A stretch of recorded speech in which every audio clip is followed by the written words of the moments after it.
Can America survive a full-scale invasion?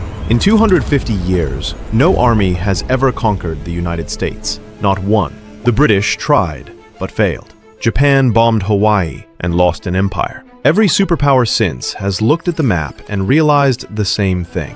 Invading America isn't war, it's suicide. But here's the question nobody ever asks. What if it actually happened? What if everything collapsed and America had to survive on its own? Could the US survive a full-scale invasion? Not on screens, but in reality. And what would that war actually look like?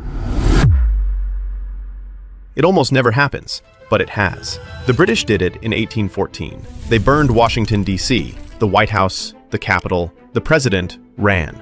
That's the only time in history a foreign army held the US Capitol. Later, in 1916, Pancho Villa's men raided New Mexico, killed Americans, then vanished back across the border. Lastly, in 1942, Japan took 2 small frozen islands in Alaska. When the US finally retook them, the terrain killed almost as many men as the enemy did. And that's it. No one has ever conquered the mainland, because America is a nightmare to invade. Look at the map. 2 oceans, the Atlantic and the Pacific. They're not just water, they're walls. The Pacific alone is 5,000 miles wide, a moving wall of storms, currents, and emptiness. Even superpowers choke on that distance. That's why Hitler never tried. That's why Japan only hit Hawaii. It's too far, too hard, too costly. During World War II, when the US tried the reverse, invading across the Pacific, it took 3 years, tens of thousands of ships, and entire floating cities of fuel. That's how impossible a trans-ocean invasion really is. Even modern militaries know the math. A single carrier group burns millions of gallons of fuel per week. Crossing 5,000 miles means weeks of exposure to satellites and subs. But say, someone somehow made it. Beyond those oceans waits a land built like a fortress, not by generals, but by geology. Imagine an enemy fleet finally reaching the Pacific Northwest. They'd expect beaches, but they'd find cliffs. The Olympic Peninsula rises almost straight out of the ocean. No flat land, no easy landing zones. Storms slam the coast like artillery. Rain never stops. Some places get 12 feet a year. That's not weather, that's war. The coastline itself fights back. Sharp rock, hidden coves, shifting sandbars. That's why sailors called it the graveyard of the Pacific. Over 2,000 ships have vanished here, nearly 1 for every 3 miles of shore. Even today, the Columbia River Bar is so dangerous that pilots need a special license to cross it, and they still lose ships.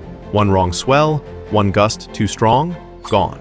Behind that chaos lies another barrier, the coastal range. It's not tall, but it's close enough to the sea to trap clouds and crush dreams. Even the lighthouses, built to outlast centuries, have had to be rebuilt inland as the ocean eats the shore. So before invaders ever see a city, they'd be fighting rain, mud, and gravity. And beyond that, they'd meet a land that punishes armies long after the storm ends. Suppose they somehow land. Now comes the real enemy, the continent itself. Deserts, mountains, swamps, snow. Every mile different, every region hostile. The Rockies slice the West in half. The Mississippi floods its plains. The Appalachians twist the east into endless ridges. Each barrier splits armies and burns fuel. Even US convoys need weeks to cross in peace. In war, it'd be hopeless. The Great Plains look flat, but they're open exposure, nowhere to hide from drones or jets. The deserts kill engines with heat. The winters break them with ice. Nature doesn't just slow invaders, it starves them. No refuel points, no factories, no friendly locals. Every state line becomes another front, and that's before you count the 330 million people already living here, most of them armed. Here's something no invader wants to hear. America has more guns than people. 390 million firearms, 120 for every 100 citizens. That's not an army. That's 50 million potential militias. From Maine to Montana, from Texas to Alaska, every home could be a stronghold. There are 15 million licensed hunters, more than most nations' militaries. That's why the Japanese Admiral Yamamoto supposedly said, "We could never invade America." Behind every blade of grass, is a gun. Even if the US military fell back, the population wouldn't. They know their terrain. They stock ammo like winter food. It would become the largest guerrilla war in human history. Afghanistan bled superpowers dry with a few 100,000 rifles. America would fight with hundreds of millions. But even getting close enough to test that is almost impossible, because the sky sees everything.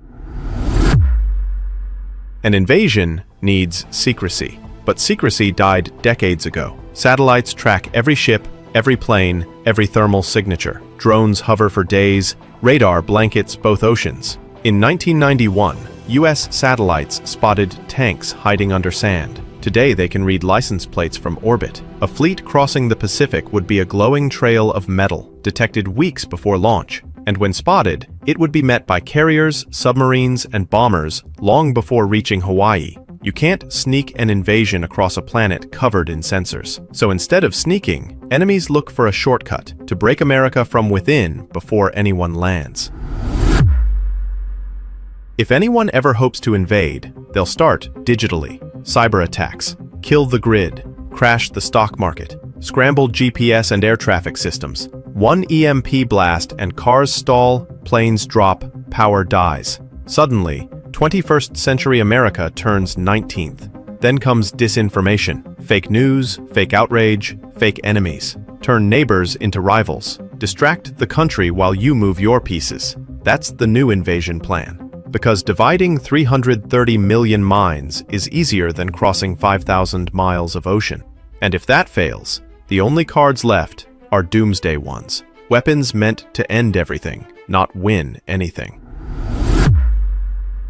Bioweapons, viruses, anthrax, plague, fire that erases cities in minutes. But conquer what after that? A wasteland? Even using them is suicide. America's second strike arsenal guarantees mutual extinction. If the mainland burns, the attacker burns with it. So instead, enemies posture, threats, missiles, parades. None of it crosses those oceans, because they know what waits. The largest, most battle-tested military in history, backed by land that kills invaders faster than soldiers can.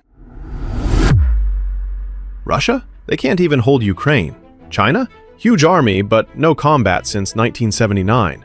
Meanwhile, America has fought for a century, from Europe to the Pacific, from deserts to jungles. Every war refined logistics, tech, and command. The Navy sails 11 carriers. The rest of the world combined has half that. The Air Force can strike anywhere on Earth in hours. Every US state has a National Guard unit that knows every bridge, every back road. Even if someone landed troops, reinforcements would fly in from Guam, Japan, Germany, within a day. Borders? Allies.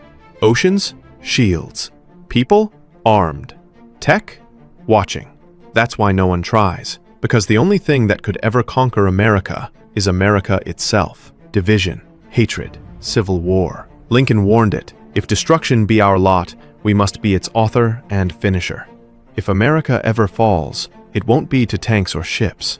It'll be to arguments, algorithms, and echo chambers. So, could a foreign power even invade the US? They could try, but it would be the bloodiest gamble in history. Oceans would swallow fleets. Airstrikes would torch convoys. Civilians would fight in the streets. Maybe a city burns. Maybe a port falls. But conquer the whole country? Never. Because the oceans defend it. The land protects it.